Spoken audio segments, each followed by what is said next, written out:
Estei Barlanda.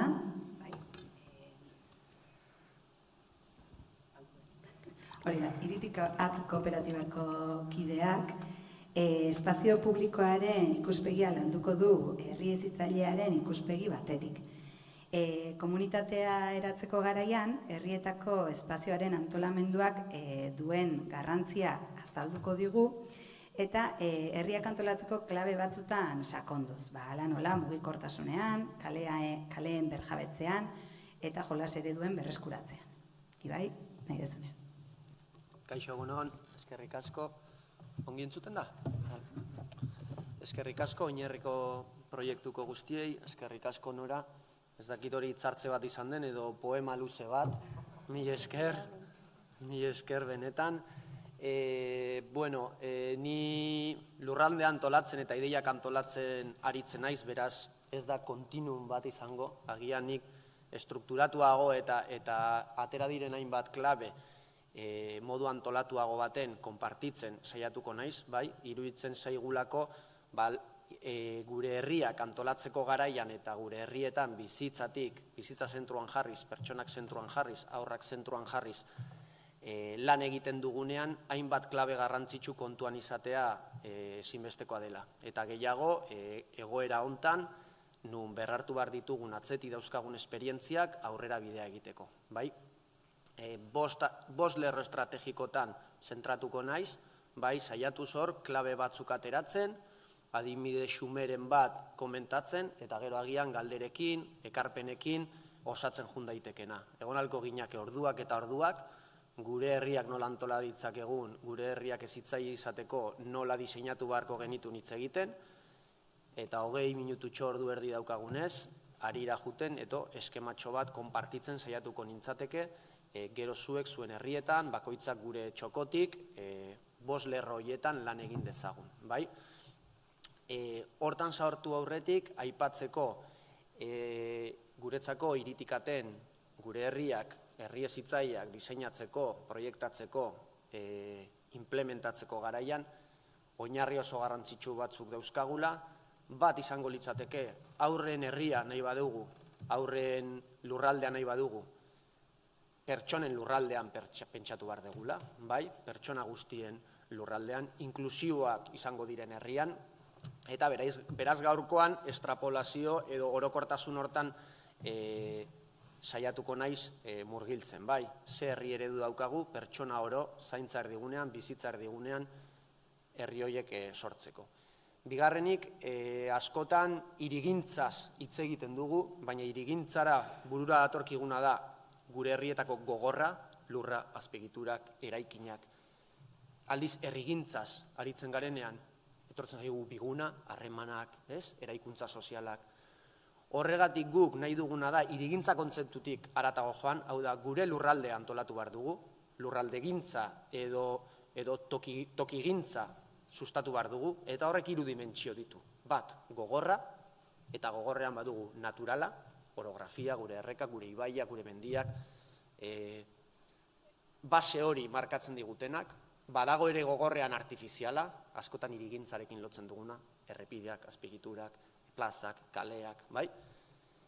Baina badago bigarren dimentsio bat, eta da hor sortzen diren harreman eta interakzio guztiak, individualak, kolektiboak, entitateen artekoak, bai?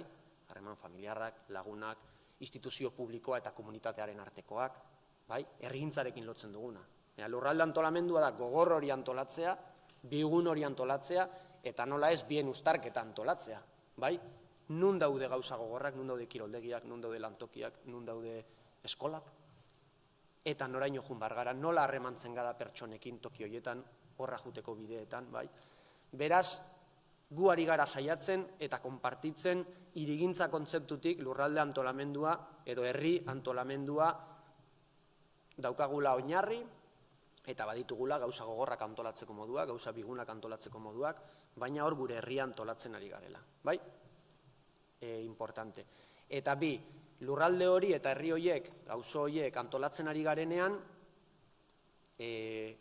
modu kolektiboan edo elkarlanan egin behar dugula, Norak aipatu du triangelu bat, amaitzeko, nik triangelu hori hasteko planteatuko dut, ez berdina, baina lurralde bat antolatzean protagonista diren 3 multzo garrantzitsuenak, gure ustez, nolabait realitatea deskodifikatu eta kodifikatzeko balio dezaketenak. Bat dala, sare komunitario bat dago, toki batean, eta sare komunitario horrek presentzia dauka, hainbat ekimen ditu, izaera bat dauka, energia bat, behar batzuk, daukagu sare publikoa, bai, instituzioak, hor dauzkagun politika publiko guztiak, gure beharrak asetzeko bitartekoa jartzea helburu duena, eta badaukagu sare kooperatiboa, ekonomikoa, hau da, teknikoki guzti horri bideragarritasuna ematen diona edo errazten duena.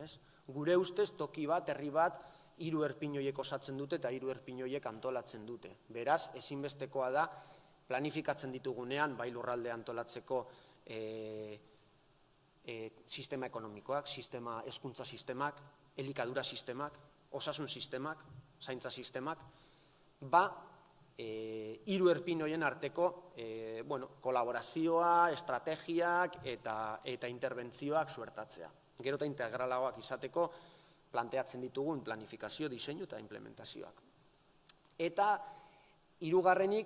aipatu nahiko genuke, guk askotan pentsatzen dugulako gauza berriak asmatzen ari garela, eta konturatzen gara nunbaiten egin zela, nunbaitetik datorrela, asmatuta zegola, eta COVID-aren erronka planteatzen zirenean, zein da etorkizuneko herri eredua, lurralde antolaketa eredua, ziurrenik ez da berria, atzetik dakarguna. Ongi egiten ari garen gauzak, reskatatzen ari ginenak, implementatzen ari ginenak, hortxe daude. Egia da COVID-ak errealitate berri batzuk azalarazi ditula, errealitate berri batzuk sortu ditula, baina errealitate gehienak atzetik zetozen horiek dira. Azalarazi ditunak eta oraindik gordinago jarri dizkigunak aurrean. Eta beraz, hor daukagu gure heldulekua, benetan gure proiektu sozial, politiko, ekonomiko, organizatibo ezberdinak mahai gainean jarri, eta benetan balio erantsi bat eman, eta momentu hontan indar gehiagorekin lantzeko. Hau esan da, 5 lerrotan, 5 lerro estrategiko darabiltzagu guk, tokia, lurraldea antolatzeko garaian, bai? Modu baten deskodifikatzeko, errealitatea, esateko nola ulertzen dugu, eta hortik planteamenduak egiteko. Lehenengo lerroa izango litzateke, gure lurralde osoan, etorkizun orekatu bat bilatzen saiatzea. Lurralde osoa diogunean, izan daiteke Euskal Herria, izan daiteke gure herria, gure auzoa, gure hiria, bai? Baina beti orekak bilatzen saiatu behar gara. Bestela, zentroak eta erpinak sortzen dira, bai? Goiak eta beak, oreka behar dugu. Toki batean bat, beste batean beste bat, adibide batzuekin.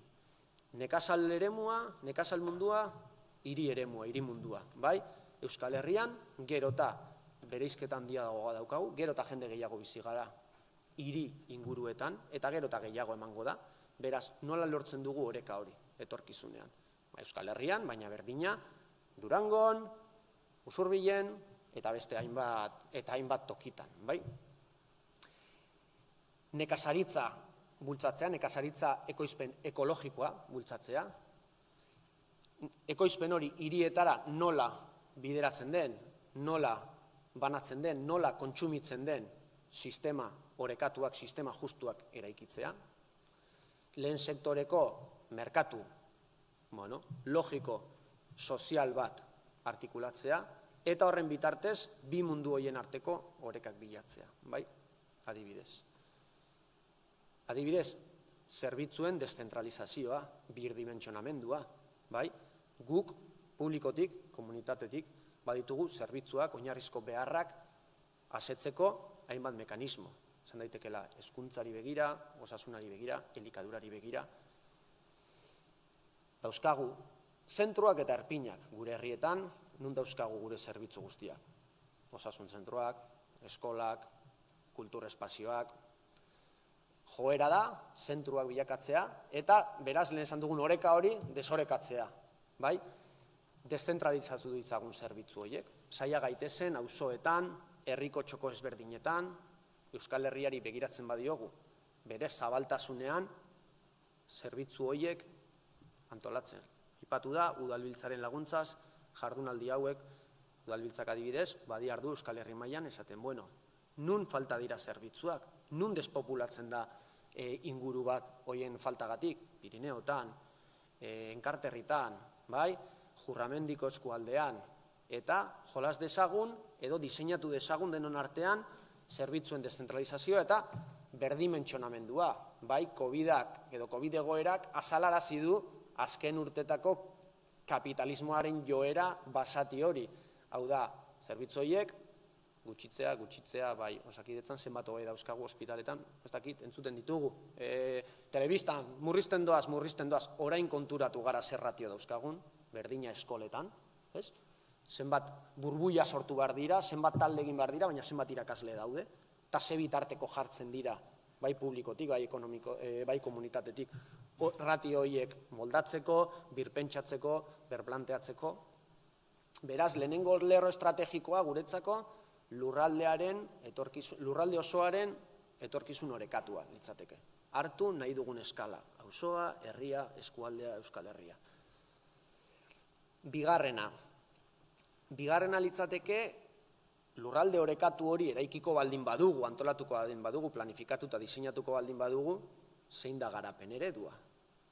Arrapala batean aurrera eta azten doana, edo frenoa pixkanaka botatzen, bai? COVID garaiak erakutzi duguen plan, ostras, igual pixkat polikiago bizi gaitezke, igual bizi behar gara, igual azkarre egin doazen, nahiz eta gero pasatzen garen eta berriro martxan hasi ez. Hau da, desaskundearen logika, gure lurralden, gure herrien desaskundearen logika, bai? Batetik, dauzkagun impulsoiek frenatuz, eta gero, pixkanaka, atzera eginez, bai? Azkundean, desaskundearen logikan, ze kontsumo eredu daukagu, ze turismo eredu daukagu, bai? Ze azpiegitura eredu daukagu, eta abar, bai? Eta laugarrena, neukala. Ze energia eredu daukagu, eta beste hainbat, ez? Kontsumo eredua, gure herrietan, tokiko kontsumoa, ze kontsumo jendarte baten bizi gara, eta hori ere frenatu beharko dugu, baina konsumitzen biziko gara. Orduan, ze kontsumo eredu, tokiko komertzioak. Oso zaila da, baina konturatu gara COVID garaian, agian indartuen atera dienak, afektatuen atera dira modu baten, baina indartzeko klabe batzuk atera ditugu. Beraz, adibidez, guk Irunen labore, bai, komunitatean sortutako elikadura denda, jendeak, hor kontsumitu du, kontzientziagatik, gertutasunagatik, bai, eta logikan klabe ezberdinak sortzen hasi dira. Online bentaren eta zentru komertziala handien, liskar hortan, ez? Gure herrietan kontsumo eredua. Energia eredua zer esanik ez? Zenbat desplazamentu egiten genitun ditugu kotxez, zenbat ez ditugu egin etxean egon garenean, edo zenbat aldiz pentsatu dugu. Zenbat buelta alperrik, zenbat gasolina, bai? Kontzientzia hartu dugu behintzat, guazen orain kontuan izaten hori, bai gure eguneroko lanean, eta gure herriak proiektatzeko garaian, bai? Logika hortatik. Turismo eredua, gu izan gara lehenengoak, eta hor konturatu gara, ze turismo eredu genukan. Ezin garen ezkun, Menorkara, Kanarietara, ez dakinora, bestera, oporretan, guazen denok erratzura, enbandada, ez? Edo ez dakinora, eta esaten, ostras, igual, geneukala, guk uste genuen ginela hola, ez? Edo kasuan, ostras, igual pixkat orekatuki, eta gure herrietan, turismo endogenoa, eta abar, gero itxigaituztenean guk reproduzitu dugu tendentzia hori. Claro, erromara baldin bagoaz, hainbeste jende dagonez, esatezu, gu bat gehiago eta gainera koherenteki, hemen eta hau ikusiko dugu, alternatiboa, baina denok jungara toki berdinera. Ez? Eta alderantziz, ez bakarrik tendentzia masifikatzaile horregatik eta invasibo horregatik, bi, gure ekonomia eredua, turismo eredu hortan oinarrituta dagonean, ez delako oso resilientea, eta ez dagolako benetan gure bitarteko eta gure indiosinkrasiaren esku, ez? Beraz, burujabeago izateko turismo ereduan ere, edo gure aisi ereduan, burujabeago izan bar gara. Bestela gero horrelako krisi batek, gure tokian jartzen gaitu, ez? Ze bitarteko dauzkagu benetan burujabe izateko eta eredu propio bat eraikitzeko. Mozten digute eredua, eraikita dagona, eta hortxe, zaila egiten zaigu, ez? Eta azkenik, desazkunde hortan, azpiegituren logika, zaintzea eta elkarlan bat planteatzea. Euskal Herrian, 5 aireportu dauzkagu. 5 aireportu dauzkagu, 20.000 kilometro karratutan. Behar dira, gainera bata besteari kompetentzia egiten, ez? Gu gehiago gutxiago 3 portu erraldoi dauzkagu. Bilbokoa, Pasaikoa, Baionakoa, eta bakoitza bere aldetik. Baina hori estrapolatu dezakegu herri baten. Nik 2 kiroldegi, ondoko herrikoak beste kiroldegi bat. Guazen pentsatzen ere elkarlan batean eta gaur egungo eskala zaintzen. Eta herri baten berdina, azpiegitura ditugu, deszentralizatzen ditugu, baina modu orekatu batean, elkarlanak sortzen goaz, eta guazen gure azpiegiturak eraikitzeko modua klabe horietan kokatzen. Jakinda, ziurrenik, sortu eta eraikien azpiegitura erraldoi eta burugabeko gehienak, beste eredu horri erantzuten diola. Baina zein da gure eredua, ez? Herria zitzaileak eraikitzeko garaian lurralde zitzaile bat, ze azpiegitura logika daukagu.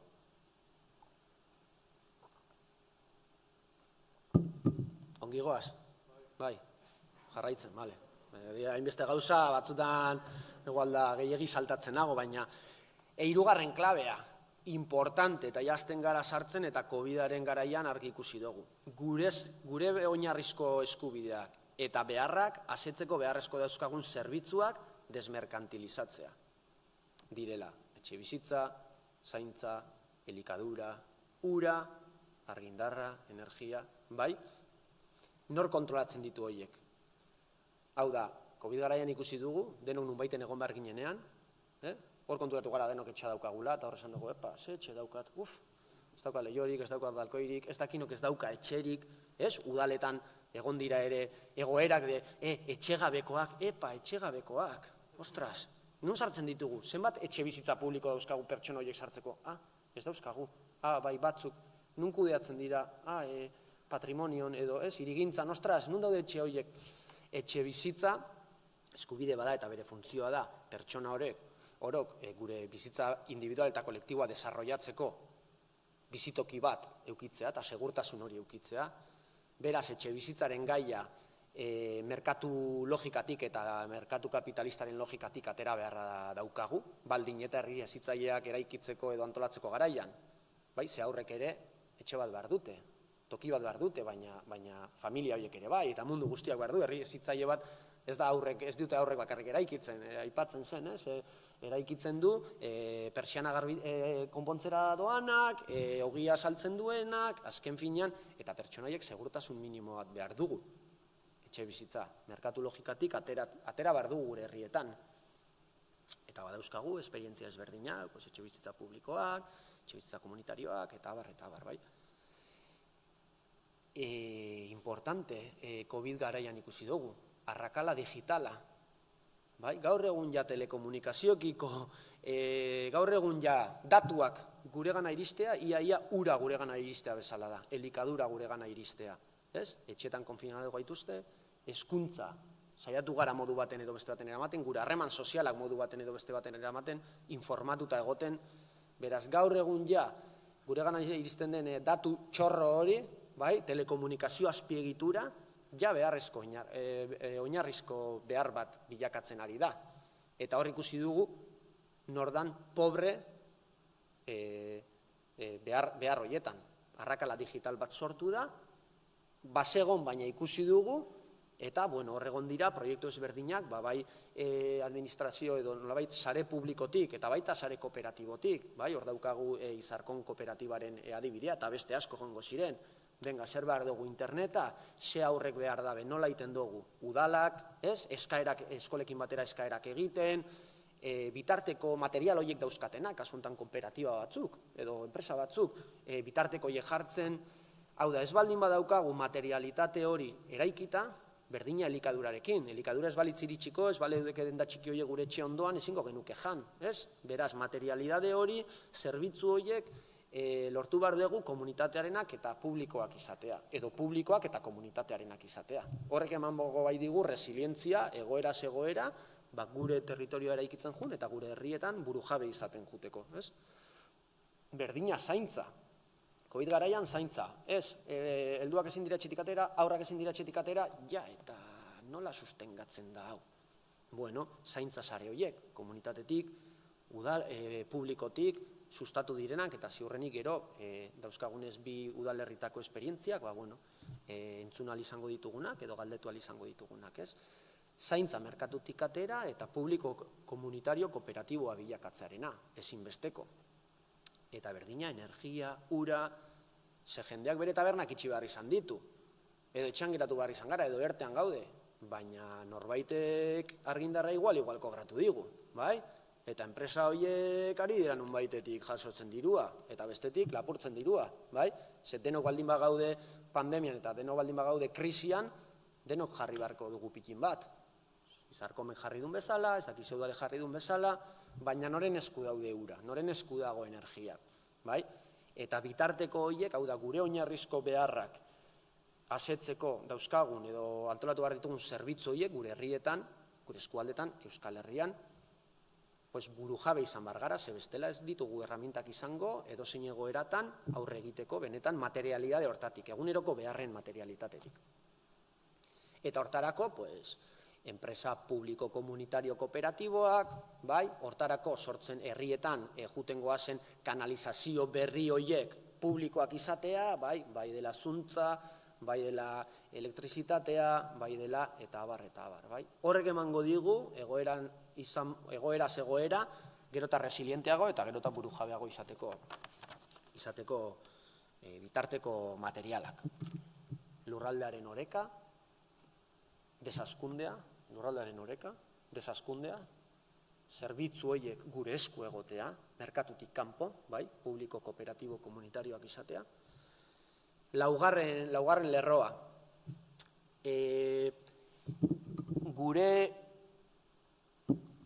gure osasuna eta gure ongizatea bermatzeko beharrezko dauzkagun ekosistemak sustatzeko gure herri eta hiriak bernaturalizatzea, bai? Gure herriak eta hiriak dira naturalentzako bunker batzuk, daukagu den asfaltoz eta hormigoiz josita, bai? Eta lehen aipatzen zena, nola herri hezitzaileak bultzatu, sustatu, hau da, gure herriak hezitzaile ez diren heinean fisikoki, oso zaila izango da harremanetan eta pedagogikoki hezitzaile izatea, bai? Beraz, natura bada horren puntu bat. Lehen gustatu zait norak esan duenean jolas desestrukturatuak, askotan espazio desestrukturatuak, eta desestrukturatua da natura, eta aldi berean estrukturatua da, baina ematen dio logika desestrukturatu bat urteetan lurralde antolamendua eta hirigintza izan den estruktura hortatik, linea, marra, planoetan estrukturatzen dena, eta planoetan ez dago bizia kalean dago, Orduan, hirien bernaturalizazio hori. Batetik, daukagun gogor hori kenduz, eta gero natura sartuz, bai? Beraz, gogor hori zer da? Asfaltoa kentzen saiatzea. Jende gutxi, udal gutxi, eta jende gutxi hausartu edo hausartzen da, nolabait asfaltoa hartu eta kentzera, bai? Zertarako, parkeak sortzeko, korridore ekologikoak eraikitzeko dena dalakoa, baina asfaldoa murrizten eta gutxitzen joan behar gara. Edo behintzat ez gehiago edo alperrik jartzen, bai? Delako azkenien, gure biodibertsitateari eta lurraren arnasteko dauzkane birikei gainetik tela asfaltiko bat jartzea bezala, bai? Plastikoa gainetik jartzea bezala. Eta horrek, munduari bere bizitzan mugatzen dio. Argi eta zarata kutsadura, bai? Covid garaian, itxialdian, zer pentsatu eman digu, ez? Leihotik buru atera eta entzuten duzu. Isiltasuna da. Duela zenbat ez genula gure herrietan isiltasuna entzuten, gure hirietan isiltasuna entzuten, bai? Daukagun zarata eta kutsadura luminiko maila, momentutxo horietan konturatu gara zenbatekoa dan, pixka bat. Eta berriro ahaztu zaigu, zan edo berriro gabiltza pin-pan, kotxak, zarata, fabrikak, bai? Beraz, hor badugu lana, ratio batzuk daudalako, eta ez dakigulako ez da zeintzu diran ratio horiek, beraz, aztertu ditzagun eta saiatu garen kontzienteki horietara heltzen, eta hortik aurrera, desazten, desaskunde mailan. Eta gero ja legoke naturari nola egiten diogun lekua pixkanaka. Zer esanik ez, herrian, hirietan, berdeguneak sortuz, lehenengo eta behin. Hor badaude ratio batzuk, plan orokorrek markatzen dituztenak, eta abar, pertsona bakoitzentzako 25-30 metro karratu, biztanleko, klaro. Planoetan, perfecto geratzen da, tauletan ere bai, baina nun daude biztanleko 30 metro karratu horiek. Herriaren periferian, ez daude herri barruan, eskinetan. Orduan ari gara, nola jarriko dugu bizitza zentruan, gure herrietan, hormigoia zentruan dagonean. Eta bizitza, natura, kanpoan dagonean. Pues gure harremantzeko modua eta gure bizi estiloa da, pues hori, bizitza kanpoan, eta hormigoia, dirua, kontsumoa, egin beharrak, bete beharrak, zentruan, ez? Orduan, hori aldatzen hasten ez garen arte, kontzienteki gure territorioa lantzen hasten ez garen arte, oso zaila ere izango da, mentalki eta harremanak moldatzen jutea, ez? Edo hori uste dugu guk, bai, espazioaren antolaketak harreman antolaketa eragiten duela, eta harreman antolaketak espazio antolamenduan ere isla izan behar duela. Beraz, harreman mota batzuk landu nahi baditugu bizitza zentroan eta pertsona zentroan, derrigorrez gure herrietan bizitza zentroan egon behar da. Hau da, gure herri erdietan egon behar da natura. Bestela ez dago bizitza zentroan, ez? Horri lotuta, hiri baratzak bezalako esperientziak, bai? Natura hirietan sartzen dugun, herrietan sartzen dugun, ekoizpen puntu batekin, baina gehiago, ikuspegi pedagogikotik, intergenerazionaletik, eta herri proiektu gisa, bai? Espazio komunitario eta kolektibo gisa. Eta horrekin, natura herrian sartuz, zuhaitzak landatuz, herri hortuak landuz, herrietan, gure hirietan, korridore ekologiko txiki batzuk, zain ekologiko txiki batzuk antolatuz. Korridore ekologikoen kontzeptua askotan eskala handikoa da, eskualdez eskualde, basoak, mendiak, arnasguneak, lurrarentzako, goazen herrietan ere, korridore ekologiko batzuk sortzen eta pixkanaka herriari arnasa ematen. Horrekin batera, ura, ura naturarentzako, baina ura guretzako. Lehen pixkatitze egin dugu oinarrizko zerbitzuen kontua, ura doainik kalitatezkoa eta denontzat, eta ura denona. Ura gero eta pixkanaka, gero eta pribatuagoa da, eta kapitalismoak gero eta gehiago erabiliko eta monopolizatuko duen zerbait da. Hor esaten da, ez? Hurrengo mundu gerra etorriko dena, uragatik, energiagatik izango dela. Nor kontrolatuko du ura? Gure ustez, herrietan, iturriak egon behar dira, iturri publikoak, kalitatezko eta doako ura eskura egoteko. 100 metroro, 200 metroro, iturri bat. Aurrek edateko, pertsona orok edateko, eta ez erosi behar izateko. Eta aldiz ere, bizitzaren mugimendu hori islatzen duelako, elikatzen duelako, eta bizitza, eta natura ura ere badelako.